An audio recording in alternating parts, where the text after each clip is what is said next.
Reservation बंद करा बंद करा अशी आरोळी बऱ्याचदा आपल्याला ऐकू येते. परंतु मागच्या महिन्यामध्ये एक फार महत्त्वाचा रिपोर्ट बाहेर पडला आहे.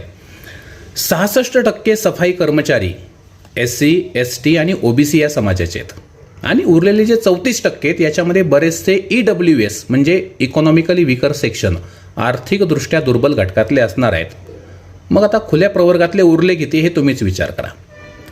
बरं, हे जे 66% साफसफाई करणारे कर्मचारी आहेत की जे रस्ते साफ करतात, त्या ठिकाणी संडास टॉयलेट वगैरे साफ करतात नाही का, सगळी जी काही मॅन्युअल स्कॅव्हेंजर म्हणजे मैला उचलणं, मैला वाहून नेणं या गोष्टी जे करतात याची कारणंसुद्धा समोर आली आहेत. बरं, ग्रुप A म्हणजे क्लास 1 सुपर क्लास 1 मध्ये यांचं प्रतिनिधित्व किती आहे? SC समाज फक्त 14% आणि साफसफाई करण्यामध्ये 36.75 म्हणजे 37%.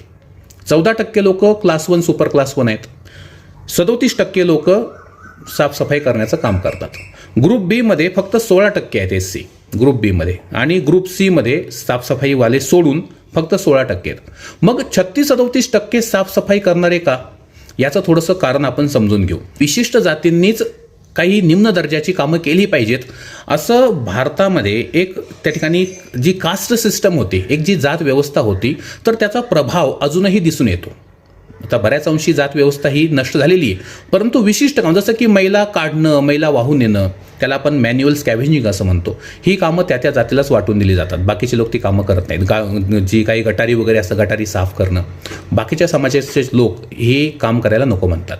दुसरी गोष्ट काय, हे सामाजिक आणि शैक्षणिक जे मागासलेपण आहे ते अजूनही त्या ठिकाणी भारतामध्ये बऱ्याच अंशी टिकून आहे आणि त्यामुळे क्लास 1 किंवा सुपर क्लास 1 म्हणजे IAS IPS सारख्याच्या एक्झाम होतात जी UPSC कंडक्ट करते, त्यामध्ये या समाजाच्या मुलांना मुलींना त्या ठिकाणी लो परफॉर्मन्स त्यांचा दिसून येतो, एक आत्मविश्वासाची कमतरता दिसून येते. काही रिपोर्टमध्ये असं सांगितलंय की जेव्हा इंटरव्ह्यूमध्ये सिलेक्शन करण्याची वेळ येते तेव्हा सामाजिक विषमता त्या ठिकाणी स्पष्टपणे जाणवते.